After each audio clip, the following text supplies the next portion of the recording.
"I just don't want you to embarrass him again, Mom." That's what Peter said, right there, in front of the entrance to the auditorium.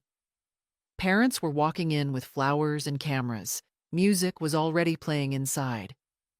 I had driven 11 hours by train the day before, stayed in a motel that smelled like bleach and loneliness, and bought a new navy dress because Mary said it looked dignified. But all it took was that one sentence. Peter wasn't even looking at me properly, just adjusting his tie, shifting from foot to foot like he was embarrassed to be seen with me already. "You know how these events are," he added. Like I did know. Like I was the kind of woman who made a scene. "Evan wants this to be his day, surrounded by his friends. Let's not make it about you." I didn't ask questions. Didn't beg. Didn't say what I wanted to say, which was, "I raised you. I sat in emergency rooms with you. I wrote the checks that paid for this day." I just nodded. That small, defeated kind of nod people give when they're too tired to fight. And I turned around. My heels clicked back toward the parking lot where my rented Corolla waited. I didn't even know if Evan had seen me. I doubt it. He was likely backstage with his friends, adjusting his gown, smiling for someone else's camera. I wonder if he even knew I'd come, or if he'd told Peter not to invite me in the first place. Back in the car, I sat for a long time. Not crying, just breathing. I put the envelope with the check back into my purse. $90,000. A college fund I'd been growing for 13 years. Not because anyone asked me to, but because that's what you do, isn't it? That's what grandmothers do. They think ahead. They save what they can. They picture someone else's future brighter than their own. The motel room hadn't improved overnight. The bleach still lingered. I hung the dress back on the hanger, smoothed its shoulders, sat on the edge of the bed and stared at the blank screen of the TV. There was a knock at the door at 8:32 p.m. Room service. I hadn't ordered anything. The boy standing there wore the same burgundy uniform as the others. He held a small cardboard box with "Congratulations" written on the side in glitter. Cupcakes. Probably meant for another guest. "Sorry," I said. He looked confused. "You're not room 207? I'm 209. "Oh, my bad." He looked down at the box, then back at me. "You want them anyway? They'll just throw them out." I took the box. Not because I wanted cupcakes, because I needed to hold something. That night I lay in bed and stared at the ceiling. Thought about Evan as a baby. I used to rock him in a blanket I knit myself. He had colic. Peter never had time for the midnight feedings. He always said he had early meetings. It was always me who stayed up. Me who drove him to speech therapy. Me who paid for that new retainer. Me who showed up to the parent-teacher conferences when Peter couldn't get out of work. I wonder when I stopped being seen. Or maybe I was never seen. Maybe I was just useful. Until I became inconvenient. In the morning, I woke up at 5:47. No alarm needed. Old women don't sleep much. We rise when the body says so. I dressed quietly, pulled my suitcase to the car and started the engine. Wilmington was still dark, the sun barely scratching the sky. I made one stop. A FedEx office near the interstate. Empty, except for a man behind the counter with headphones on. I asked for an envelope. Slipped the check inside. Wrote "Return to Trust" on the front. It felt final, like drawing a curtain on a play no one stayed to watch. By noon, I was home again. Same white porch, same uneven tiles in the walkway. I left the suitcase inside and poured myself a cup of instant coffee, the cheap kind. It tasted like routine. The phone buzzed around 1 p.m. A text from Mary. Did you make it to Evan's ceremony? I hope he gave you the seat I asked Peter to save. I stared at the message. Typed, erased, typed again. Then finally, sent. I turned around at the door, but I returned the gift. Someone else will need it more. Mary didn't respond for a while. When she did, it was just one line. I'm coming over. I looked at the clock. 1:07 p.m. I didn't get up. I didn't clean the living room or straighten the pillows. Let the house look like it always does. Quiet, lived in, honest. There was nothing left to perform. Mary arrived without knocking. She never knocks. Just lets herself in like she used to when she was 12, and I was the only place she could go without pretending to be someone else. Grandma, she said quietly, standing in the doorway with her tote bag sliding off one shoulder. You okay? I nodded, though I wasn't sure what that word meant anymore. Mary sat down at the kitchen table and looked around like the room was trying to tell her something. Maybe it was. Maybe the quiet, the bare countertops, the one unwashed mug in the sink. Maybe it all whispered what I didn't say out loud. I should have known, she said. Dad wouldn't have saved a seat. He never does. I didn't want to talk about Peter. Not yet. Not while my body still felt like it had been scraped clean from the inside. Instead, I asked if she wanted tea.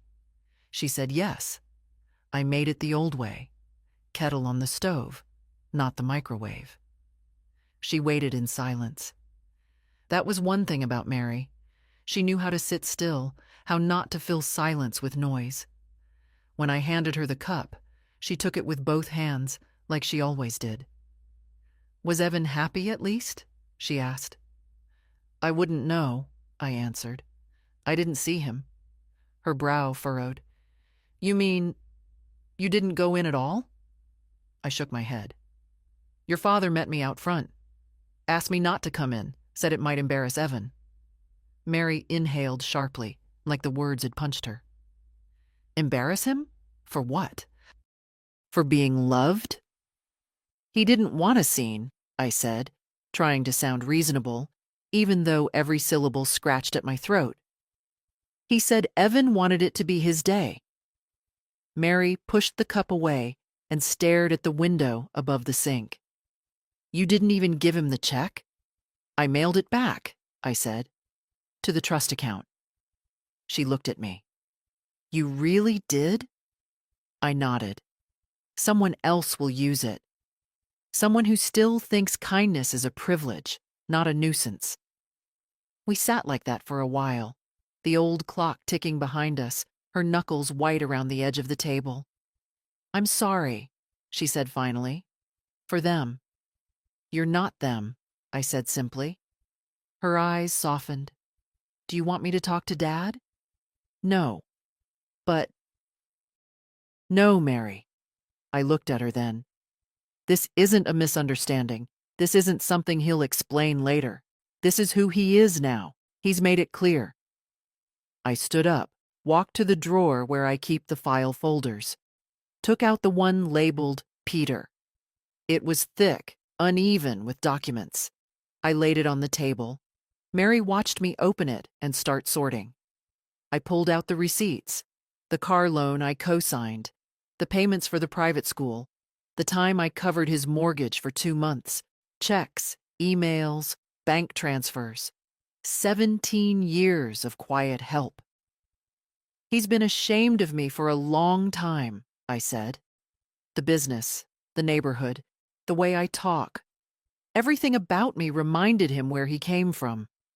Grandma, I used to think it would pass, that it was just the people he surrounded himself with. But you know what? I looked her in the eye. It wasn't them. It was him. Always was. She reached over and placed her hand over mine. It's not your fault he turned out that way. I didn't answer. Just looked down at the paper trail of a lifetime. Every line a yes I gave when I should have paused. Every dollar a vote of confidence he never asked for, never thanked me for. "I want to change the trust," I said. "Put your name on it." Mary blinked. "What?" "You'll need a co-signer until you're 25, but I'll get the papers started. The fund was meant for a future. I still believe in futures, just not the one I thought." She didn't say anything for a long while, just nodded once, and her fingers tightened around mine. Later that day, after she left, I sat alone in the living room. The sun came in warm through the curtains, painting slow stripes across the floor. I thought about the graduation stage, about Evan in his gown, his tassel swinging, about how he might tell people his grandmother was too old to travel, or too ill, or maybe not mention me at all. That's what people do when they erase someone. They start by leaving them out of the stories. I'm not angry, but I'm not forgotten either. The morning after Mary left, I sat at my kitchen table with a yellow pad of paper and a pen that had run dry halfway through a grocery list 2 years ago. I replaced it with one from the junk drawer, the kind with a real weight in your hand. It felt right for what I had to do. The top line I wrote in slow, steady letters. To First Southeastern Trust and Holdings. RE, Termination and Reassignment of College Fund Account. 7884 LM. Then I stopped. It's strange how your hand can tremble more, writing one truth than lifting 10 pounds of flour. I'd written thousands of things in my life. Checks, bakery orders, condolence notes. But this was different. This was me, declaring the end of something, the end of the benefit of the doubt. I picked up the pen again. Effective immediately, I am terminating all authorizations for disbursement related to Mr. Evan Murray's college expenses from trust account 7884 LM. Funds are to remain frozen until reassignment. New beneficiary information to follow. Do not inform the current assignees until transition paperwork is complete. I read it twice. Clear. Legal. Cold, maybe, but necessary. After printing the letter and placing it in an envelope, I slipped it into my purse. I would take it to the post office later. But first, I needed to make a call. The banker, his name was Jules, answered on the second ring. "Mrs. Murray," he said, cheerful as always. "I was just reviewing some quarterly summaries when your name crossed my—" "I'm reallocating the fund," I said. No time for pleasantries. He hesitated. "Of course. May I ask the reason?" "You may not," I said. "The decision's made.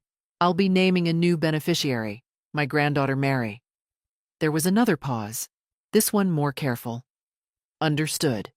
I'll initiate the paperwork from our side. You'll receive the forms via DocuSign later today." I thanked him and hung up.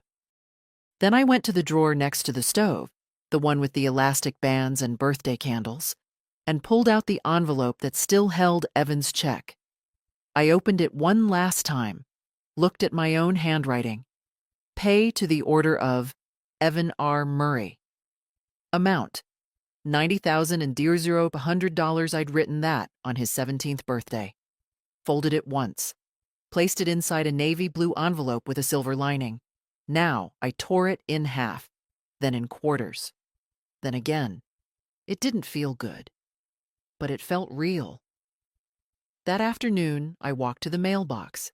The sky was pale and cold, even though the calendar claimed it was June. I dropped the envelope in, walked back slowly. I noticed the neighbor's lilac bush had finally bloomed. Inside the house, I pulled out the manila folder marked Legal. I hadn't opened it since 2015, when I updated my will after the bakery was sold. I had divided the assets evenly between Peter and Mary. It felt fair at the time. But life isn't about being fair. It's about being honest. So I called my lawyer. "Mrs. Murray," he said warmly. "I haven't heard from you in a while." "I need to change the will," I said, "and I'd like to set up a restricted use scholarship fund. Private, confidential. You handle trusts?" He whistled. "Yes, ma'am, I do." We set an appointment for Friday. That night, I sat in my chair by the window, the one with the uneven leg. I thought about Evan. I thought about Peter. I thought about what it meant to love someone who sees you as nothing but a smudge on the glass of their life. People tell you they'll come around, but sometimes they don't. Sometimes they just keep walking. And sometimes you have to stop leaving the porch light on. The next morning, I woke early and poured myself a cup of lukewarm coffee from yesterday's pot. I didn't bother heating it. I sat at the table, sipping slowly, staring at the stack of folders I had pulled from the filing cabinet. This one was labeled Peter, 2004 to present. It started with a $5,000 check marked business loan, startup idea. I remember writing that check. He had been so confident, waving his pitch deck at me like it was the golden ticket. "Mom, it's a real opportunity, not one of those scams." 6 months later, the LLC was dissolved. I never asked about it. Then there was the check for the down payment on his first home, $28,000. He and Claire were newly married then, and he said it would mean the world to have a place that was really theirs. "We'll pay you back within 2 years," Claire had said, clutching my hands like a daughter. They never paid a cent. Next, summer camp for Evan when he was 9. $3,200. "We're stretched thin," Peter said. "You know how expensive these things are." I did, but I also knew how it felt to be a kid left out. So I wrote the check. Private high school tuition for Evan, $15,000 a year, 4 years. I covered 2.5 after Peter lost his bonus at work. He told me he'd make it up to me. "Maybe once you sell the bakery, you'll be free of all this," he said.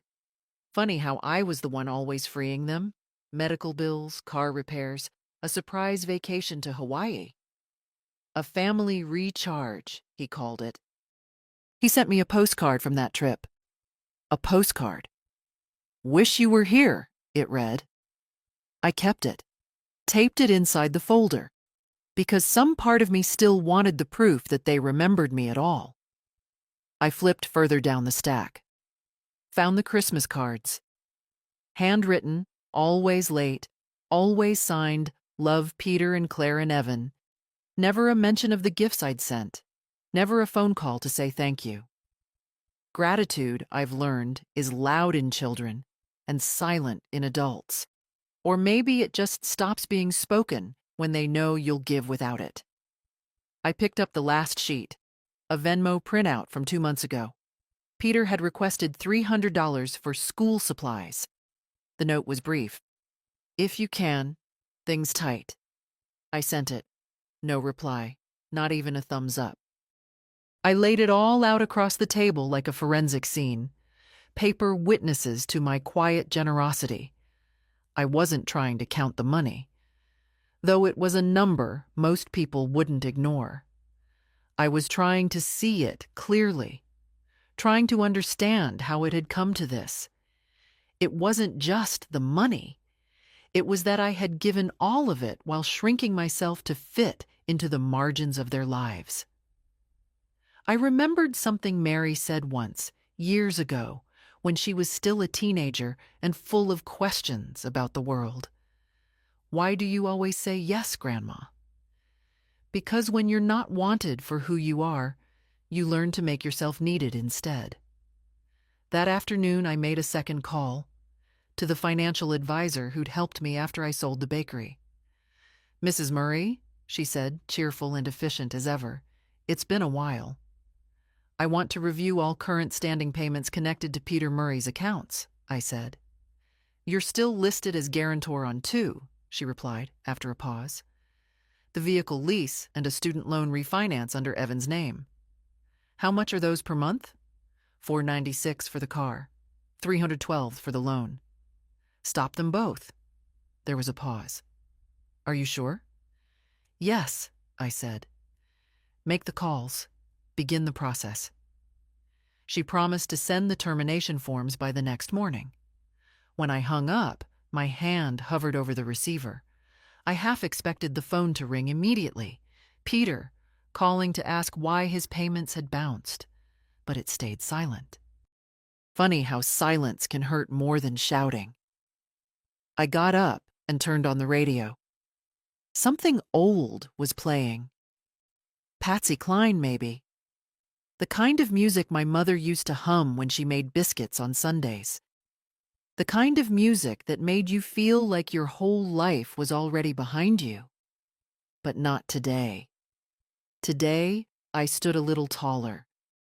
There's a drawer in my hallway I hadn't opened in years. Not the junk one. Everyone has that. But the deep one under the linen stack, where I kept the old ledger books from the bakery. I pulled it open slowly. The wood groaning like it, too, had something to say. I ran my fingers across the spines. Inventory, 1989. Payroll, 1996. Tax receipts, 2002. And then, in faded ink on a blue cover, orders, family discounts. That was my own shorthand. Pages and pages of free dozen notations, half-priced wedding cakes, unbilled catering deliveries. Most people didn't know the bakery had stayed afloat in its early years, only because I didn't charge folks who couldn't afford it. I'd give them a receipt anyway, not for them, but for me. A record that said, this counted, even if it wasn't paid for. I turned the pages slowly. There was Peter's name, scattered like dandelion seeds. Birthday sheet cake, Evan age 4, $0. Office baby shower cupcakes, Claire's coworker, $0. Pumpkin pies, 5, Thanksgiving, family, 0. It had been my way of showing love, not big speeches, not smothering hugs, just, I'll bake for you. I'll feed your joy. I'll be in the background of your happiness, holding the tray. I closed the book and rested my hand on top of it.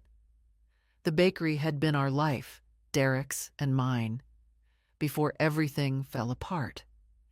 He died the way people in small towns do, suddenly, without fanfare. A heart attack in the passenger seat on the way home from a supply run. Peter was 27 then, Evan just a toddler. I remember the funeral mostly in pieces. White flowers wilting in the heat, the minister mispronouncing Derek's name, Peter telling the guests not to worry about me, that I'd be fine. What they didn't know, I opened the bakery the next day. Couldn't afford to close. I mixed dough with tears in my eyes and served coffee with a smile I didn't mean. People were kind for a week. Then they stopped asking how I was. Then they just ordered their usual. But the work kept me moving, kept me breathing. Over the next decade, I turned the place into something more. Hired 2 women from the shelter, installed new ovens, got us on a local list of 10 small businesses to watch. I even won a ribbon for a pecan pie at the county fair. Not because it was perfect, but because I was the only one still baking from scratch. I didn't take vacations. I didn't buy new clothes. But I saved.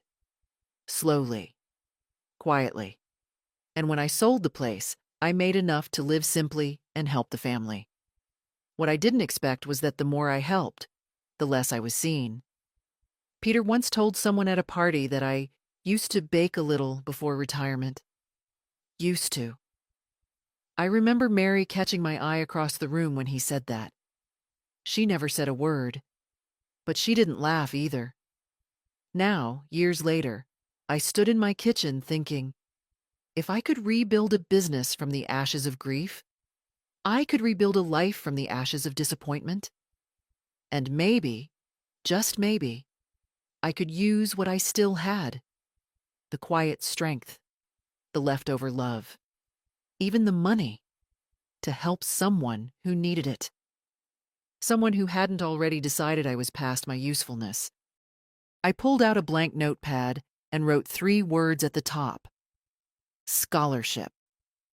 First Gen C.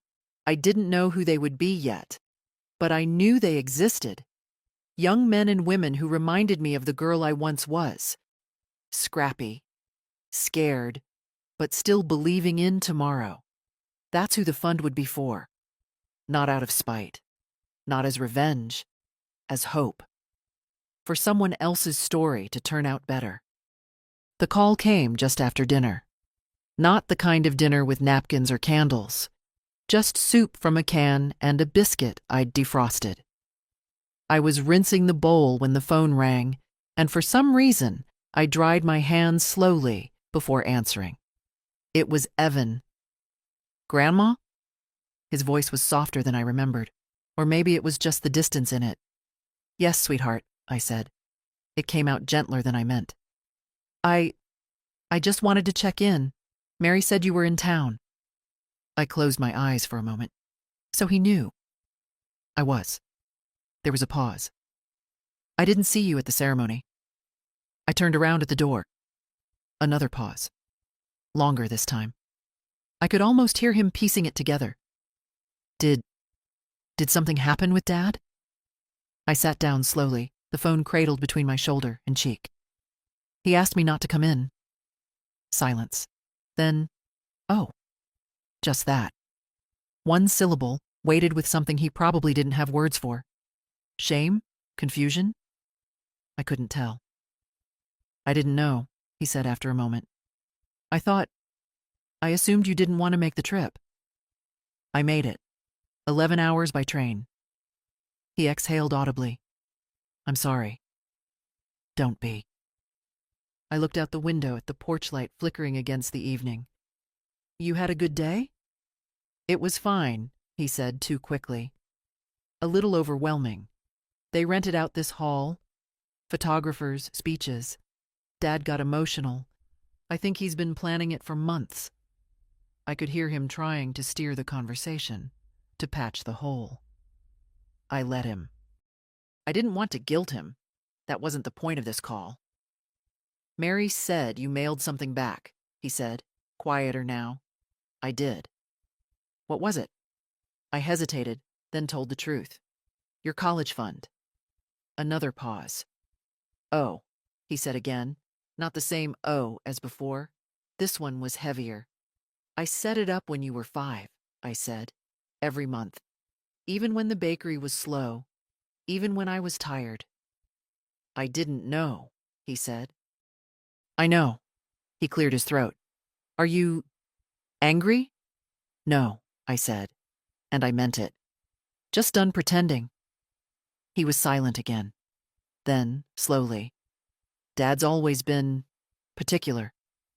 That's one word for it. He says he didn't mean it like that he was just trying to make sure things went smoothly. Do you think that justifies what he said? No, Evan admitted. But I think he's scared. Of what? Of not being enough. I closed my eyes. And I'm the reminder of where he came from. I don't think that's fair. It's not, I agreed.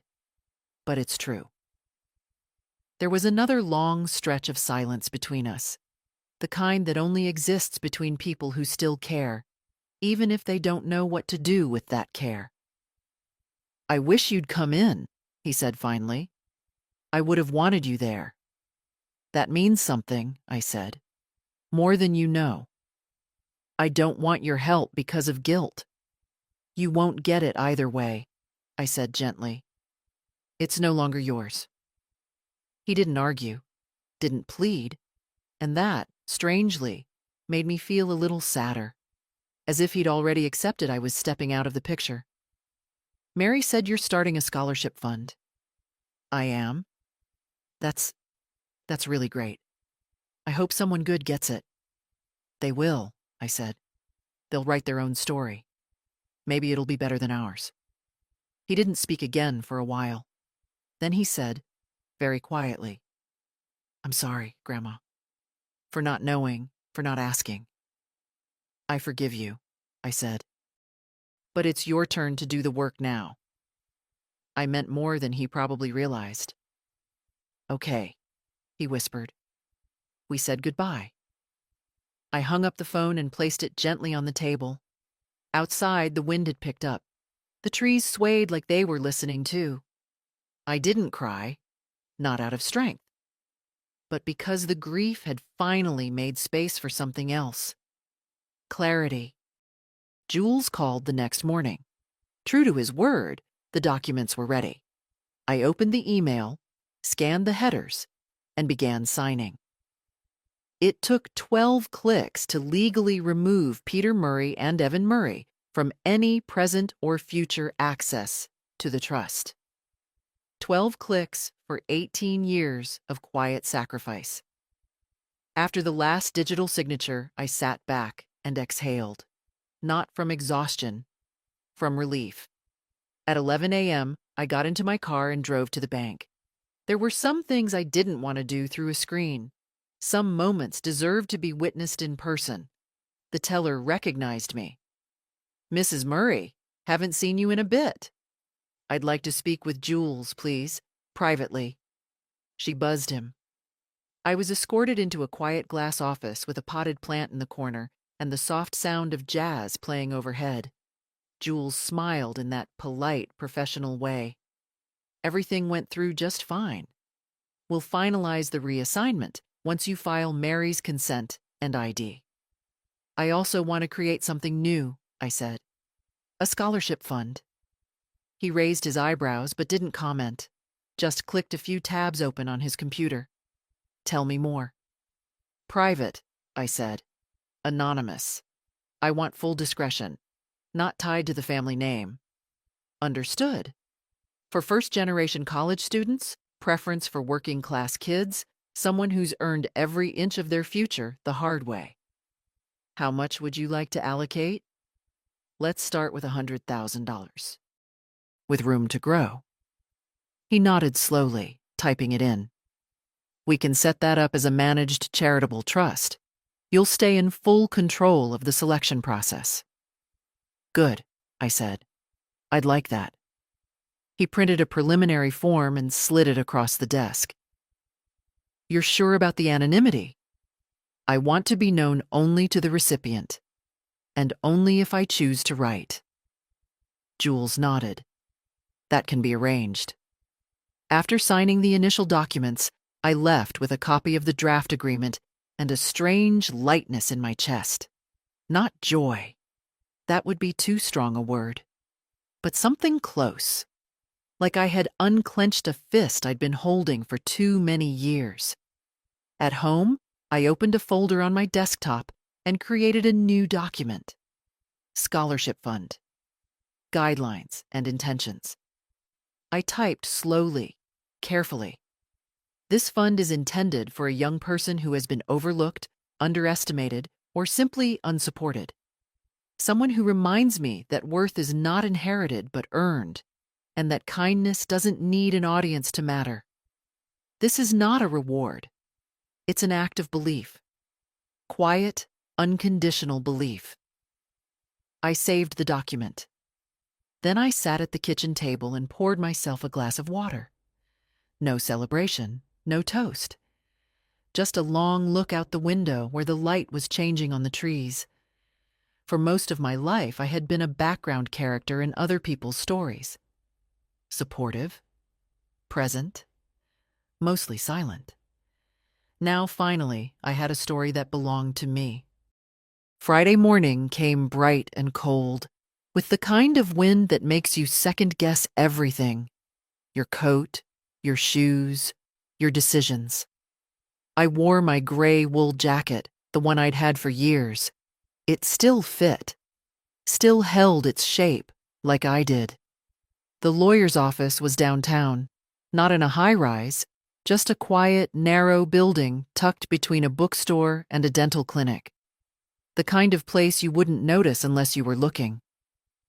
Francis welcomed me with that same calm smile he'd had since Derek and I first used his services to buy our house in '79. A little more stooped now, his beard a bit whiter, but still sharp behind the eyes. "Edith," he said, rising from his desk. "You look well." "I look like someone who's finally had enough," I said, sitting across from him. He chuckled. "That's something to be proud of." We didn't waste time. I handed him the envelope with the documents I'd prepared.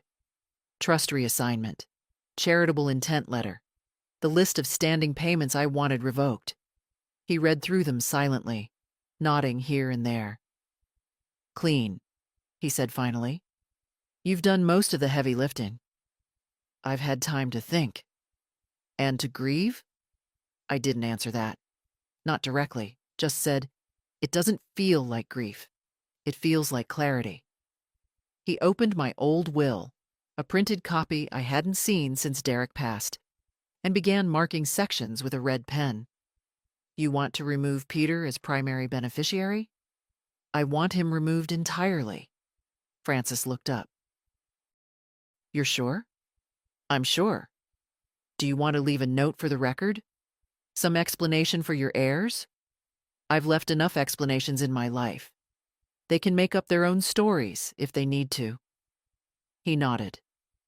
"What about Evan?" I paused.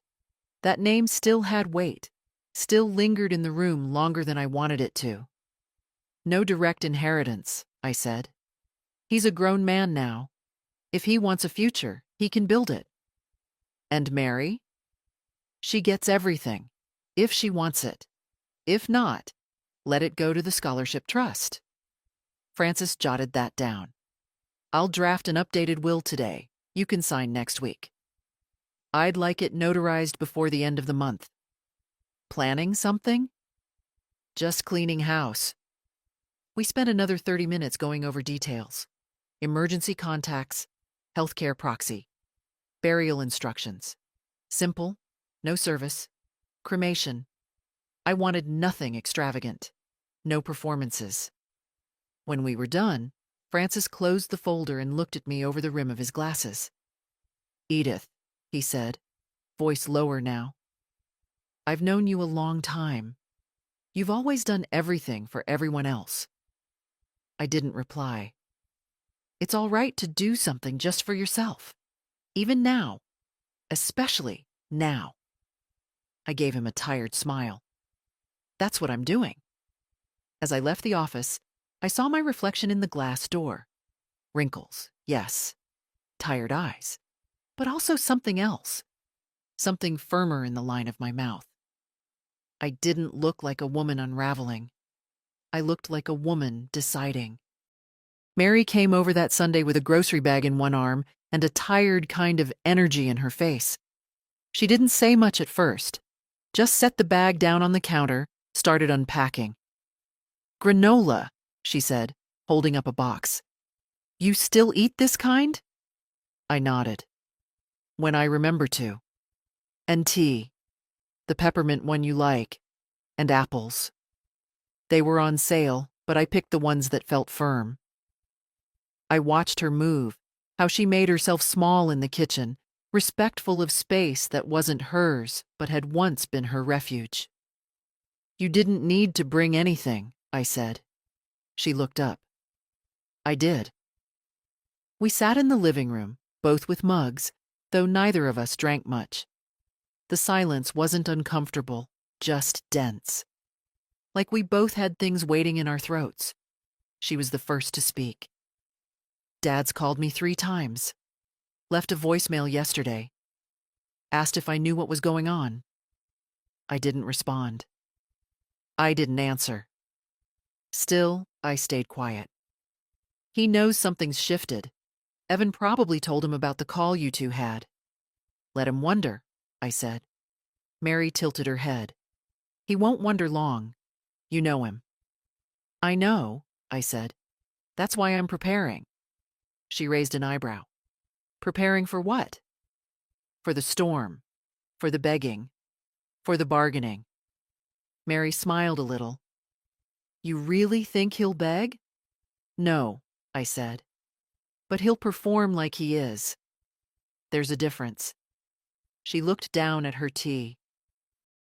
"You know, when I was 12, I told Mom I wanted to live with you." I turned to her, startled. You never told me that. She said no, said it would confuse things, said you were too soft. My throat tightened. Too soft? Too willing to forgive, she said. Too available. I exhaled. That sounds about right. I didn't understand then, Mary continued, but now I think she was scared I'd grow up with your voice in my head instead of hers. I reached for her hand. She let me take it. I'm not doing this to punish anyone, I said quietly. I'm doing this because I can't carry the weight anymore. Not alone. I know, she said. I see that. We sat for a long time after that. No words, just two women, two generations, both knowing exactly how much silence can hold. When she finally got up to leave, she hugged me. Not quick, not obligatory. A real embrace. At the door, she turned and said, If he calls you, Dad, are you going to answer? I thought for a moment. Maybe, but not right away, and not to explain myself. She nodded. Good. Then she left, and I stood at the window long after her car disappeared, watching the wind move through the trees like it had something to say. The first voicemail came at 2:14 p.m. Sunday afternoon. I was folding laundry. The phone buzzed twice on the counter, and then silence. No name showed on the screen, but I didn't need one. Peter has always used silence like a tool, first waiting to be begged, then pretending to be the bigger man when the begging never came. I let it go to voicemail. Then the next one came, and the next. By the time I finished folding, there were 5 missed calls and 2 voicemails. I sat down on the edge of the bed, pressed play. Mom, it's Peter. I've been trying to reach you. Evan said you talked. I don't know what he said, but I think we should clear the air. I don't want any misunderstandings between us. Call me. I deleted it. The second one started differently. Mom, seriously, this is getting out of hand. I don't know what Mary's told you or what Evan said, but you're making things way more dramatic than they need to be. We're family. You're always welcome. Delete. Monday morning, I woke to 6 more missed calls. One of the voicemails was longer, filled with a kind of desperation that didn't suit him. Look, I made a mistake, okay? I shouldn't have said what I said outside the ceremony. But it was a tense moment. I was just trying to make sure Evan had the day he wanted. That's all it was. Don't throw everything away over one comment. There it was. The shift. From vague politeness to entitlement. Don't throw everything away. As if I was the one who had shattered anything. He called again that evening. Mom, the bank contacted me. There's been some kind of stop on the lease account. They said the guarantor withdrew authorization. That's you, right? Of course it was me. I need to talk to you. Please, call me. I didn't.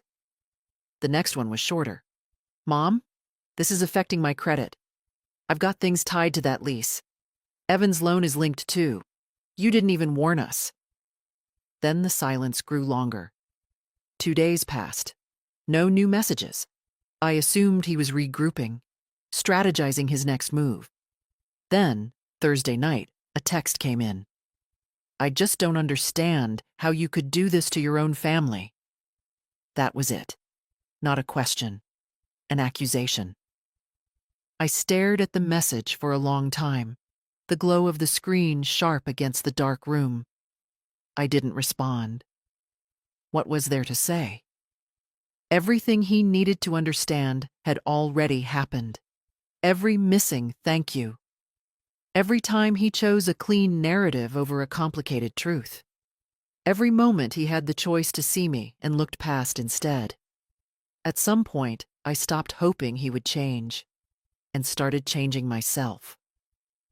Friday morning, I opened my laptop, wrote a short reply, just 12 words, You made a choice, and now I've made one of my own." Then I powered off the phone entirely. Let him sit with that. Let the silence grow roots. I didn't go into town that week. Didn't pick up the dry cleaning. Didn't attend quilting circle. Didn't even go to church on Sunday. Not out of shame. That had long been burned off. But because I needed the stillness. I needed to hear my own thoughts without Peter's voice in my head. On Tuesday morning, the mail came with a letter from the electric company, a coupon flyer, and a heavy cream envelope with no return address. I opened it carefully, half expecting more legal notifications, some desperate maneuver from Peter. But it wasn't from him. It was from Evan. The handwriting was neat, slanted slightly to the right, like Derek's used to be. "Dear Grandma, I've been thinking about our conversation a lot, and I couldn't leave it where we did. I didn't know about the fund, or about how much you've done. That's not an excuse, just the truth. And I want to say thank you, even if it's too late to matter. I don't think Dad meant to hurt you, but I also don't think he understands how he has. Growing up, he made it seem like everything we had just was, like it came out of nowhere, or from his hard work alone. He rarely mentioned you, not in a mean way, just like you were background noise. I didn't question it until Mary started telling me stories, real ones, about the bakery, about you raising her when she got sick that year, about what you gave up for the rest of us. I'm not writing to fix things. I'm not even sure they can be fixed. But I want you to know that I see it now. I see you. If I end up taking loans, I'll manage. Maybe it's good for me. I need to earn things. But even if you're not in my life the same way anymore, I hope I can still be in yours. If you'll have me. With love, Evan."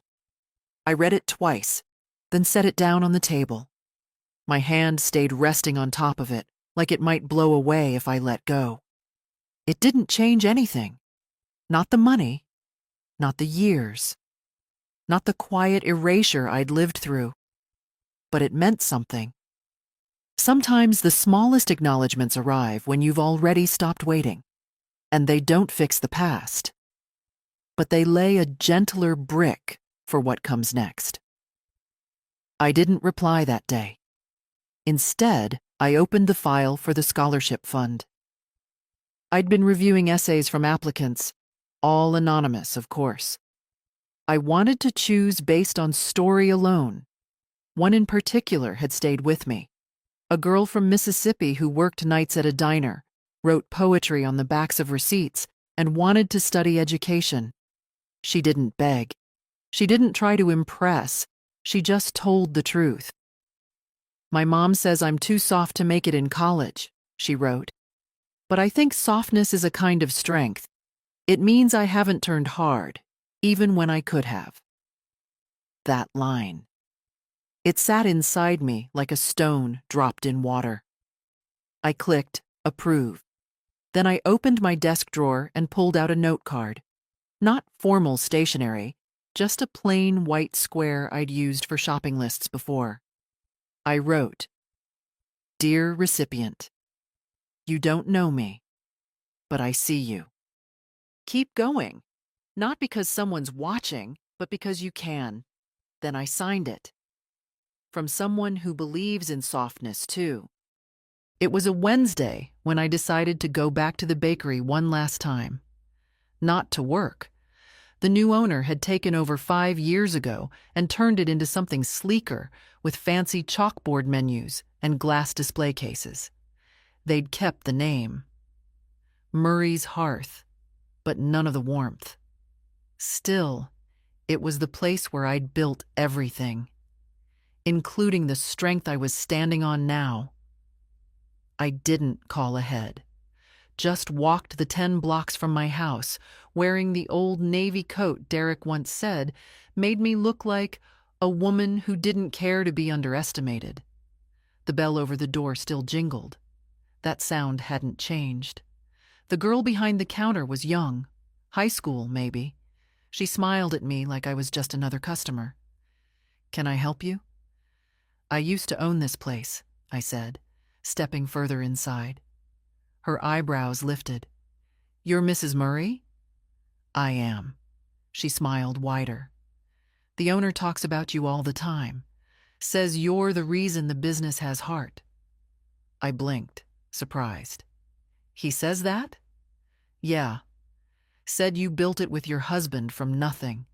That people used to come in not just for pies, but for comfort." That word landed heavier than she knew. I looked around.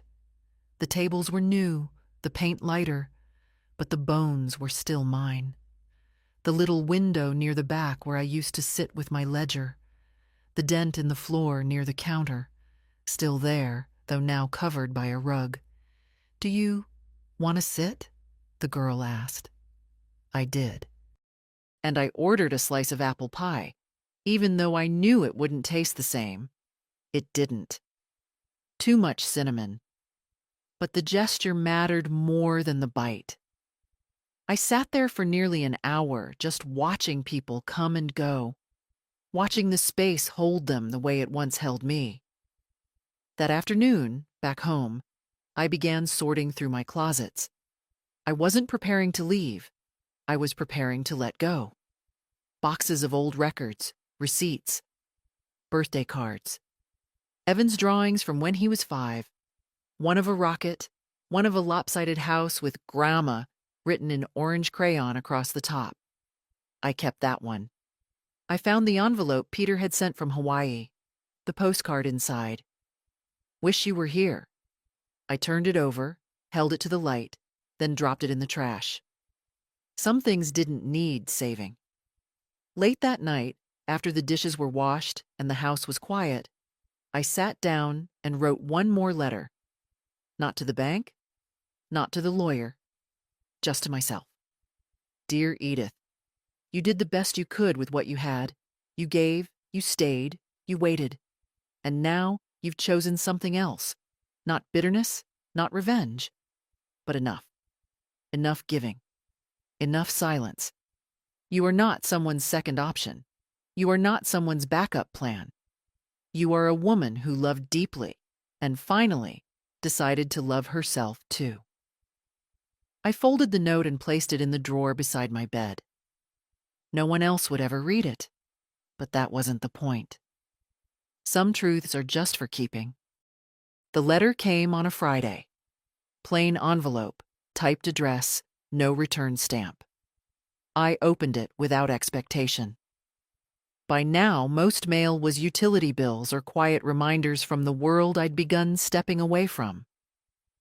But this was different. It was from the scholarship recipient. Not a form letter, not an obligatory thank you. Just a few pages, written in blue ink on lined paper. Folded twice. Like someone still believed in the value of care.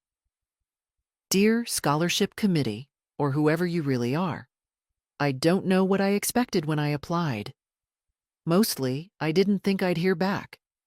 That's how it goes for people like me. We send our names into the world and hope someone doesn't just delete them. But you didn't. You picked me. And now I'm sitting here in a campus library, writing to a stranger who changed the direction of my life. Let me tell you who I am. My name is Nia. I grew up in Yazoo City, Mississippi. My mama works in a nursing home, and my brother fixes air conditioners when the season's right. We've never had much, but I've always had books. I used to steal minutes in the school library the way some kids steal cigarettes. Hiding in corners, pretending to work, but really just reading everything I could get my hands on. I wrote my first poem at 11. It was about the sound my mama's feet made when she came home at night. Soft, dragging, tired. I didn't show it to anyone. I didn't think people like us had stories that mattered.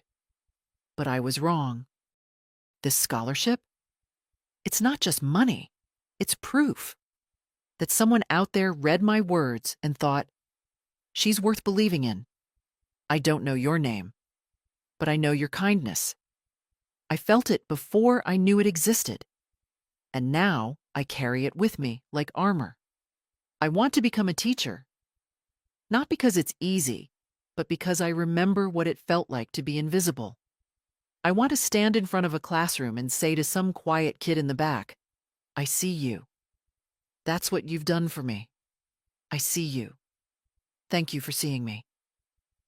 With more gratitude than I can fit in one letter, Nia Thomas, I read it once, then again, and again, until the lines blurred and the paper softened from where my fingers kept pressing, as if trying to hold on to the weight of what she'd said.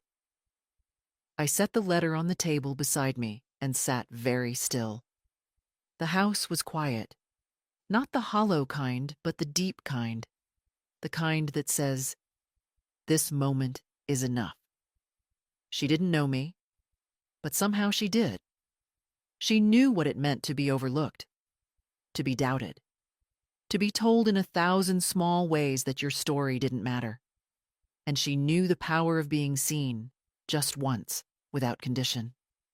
That night, I lit a candle, not out of ceremony, but because the light felt right. I placed her letter beside my chair. I didn't respond. Not yet. Maybe not ever. Sometimes the gift is in the receiving. And sometimes the quietest things you do end up echoing the loudest. It was spring again. The kind of spring that comes slow in this part of the country. Reluctant, cautious, still wearing winter's coat. But the daffodils had started pushing through the ground near the sidewalk, and that was always the first sign. Nature, stubborn as ever, insisting on another beginning. I went for a walk that morning, not far. Just the old loop around the block, past the pharmacy, down toward the creek, then back along the library's side wall where the bricks were still warm by noon. I wore my good walking shoes, the ones Mary once called indestructible, and carried nothing but my house key in my coat pocket. Near the old hardware store, I saw him. Reed Cunningham. We went to high school together, sat next to each other in American history, and spent one awkward summer at the same church camp. I hadn't seen him in more than 40 years. He was standing near the bench outside the store, holding a small paper bag. When he saw me, he squinted, then smiled. Edith?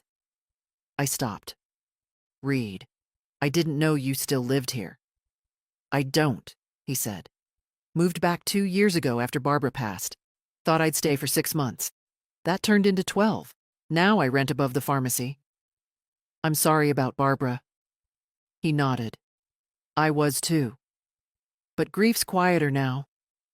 You learn how to set the table for one. I sat beside him without asking. That's the thing about old friendships. They don't need invitations. How have you been? He asked after a moment. I've been rethinking some things, I said. He smiled gently. You always did think more than the rest of us. Not more, just longer. We sat there for a while, two old people in coats too warm for the season, watching cars pass with windows cracked open just a little. I read about your bakery once, he said. It made the state list. Something about best pies in the southern counties. That was a surprise. You still bake? Not much, not for others. He nodded. Sometimes I think about fixing up my old fishing boat. Then I remember how heavy it was and how quiet the lake feels without company. I looked at him, really looked. And for the first time in months, I didn't feel small. I didn't feel erased. I felt present. After a while, he reached into the paper bag, pulled out a small jar, pickled okra, held it up like an offering. Still your favorite? I laughed, and it startled me. You remembered. I remember the people who didn't talk over me. We parted with no promises, no plans, just a wave. But I walked home with something lighter in my chest. That evening, I stood in the hallway, hand resting on the doorway to the guest room. It used to be Mary's when she was little, then Evan's sometimes. Now, mostly empty, a catch-all for boxes and folded quilts. But I opened the closet and took out the small suitcase anyway, the one I used for short trips. I dusted it off, set it on the bed, and left it open. Maybe I'd visit someone. Maybe I'd go nowhere. But I'd packed for myself. Later, sitting by the window, I read Nia's letter one more time. Then I wrote one of my own. Just a card. Dear Nia, you don't know my name. That was part of the plan. But I want you to know something. You've reminded me that stories can begin again, even late in the book. You are not alone, and neither am I. With quiet faith, someone who sees you. I didn't sign it. I didn't need to. The next day, I mailed it with no return address. Just a small envelope carrying everything I had left to say. And still, somehow, not everything. The last time Peter called, I didn't answer. Not because I was angry. I wasn't. Not anymore. The anger had burned away weeks ago. Slow, steady, like a fire that knows better than to rage. What was left was quieter, stronger, like stone after flame. Instead, I listened to the voicemail in the early evening, sitting at my kitchen table with a cup of weak tea and the last of the spring light crawling across the floor. Mom, his voice began, more tired than before. I guess you've made your choice. I won't keep bothering you. I hope someday you'll talk to me again. For what it's worth, I never stopped appreciating everything you did. I just didn't know how to say it right. That was it. No apologies, no breakthroughs. Just a man trying to close the door he once slammed. I sat with it. Not with pain, but with clarity. I had already forgiven him. Not for his sake, but for mine. Because holding on to that weight was like carrying bags through an airport no one was meeting me at. Some people never understand the hurt they cause, and some understand it too late. But either way, you still get to decide when to set it down. I opened the window to let the air in. It smelled like honeysuckle, like something new. That weekend, Mary came by with a folder under her arm. "What's that?" I asked. She handed it to me, grinning. "Photos from the scholarship ceremony. Nia sent them." I opened it slowly, not ready for what I found. A girl in a simple dress standing at a podium, smiling but serious, holding a paper in her hands. Her eyes were bright, her back straight. You could tell she'd earned every minute of that moment. "She mentioned you in her speech," Mary said. "Called you her invisible architect." I laughed, low, surprised. I like that. "You built something, Grandma. You should see it." There were more pictures. Nia shaking hands with the dean, Nia with her mother, both women holding on to each other like the world might tilt. Nia with a small crowd of students, some holding notebooks, some just watching her, like they saw something possible in her face. And then, tucked in the back, a picture of the card I sent. She'd framed it. "You are not alone, and neither am I." I traced the photo with my fingertip. Mary reached for my hand. "I'm proud of you," she said softly. "I'm proud of me too," I said. And it wasn't hard to mean it. We spent the afternoon sorting more photos, sharing old stories. She told me about her job, the promotion she was hoping for, the friend she was thinking of moving in with, the therapy she'd started. And I listened. not as her fixer, not as her fallback, just as someone who'd earned the right to sit still and be heard. When she left, she kissed my cheek and said, "You taught me a lot, Grandma, more than you know." I stood at the doorway long after she drove off, watching the road until it was quiet again. That night, I did something I hadn't done in decades. I wrote in a journal, just a few lines. I am not an afterthought. I am not what they discarded. I am the root. I am the hand that held, even when no one reached back. And now, finally, I am my own. I slept well. No dreams, no interruptions. Just peace. And if you're still here, reading this, maybe you felt it too. That slow ache of being pushed aside. The weight of being needed, but never truly seen. Let me tell you something. You're allowed to stop shrinking.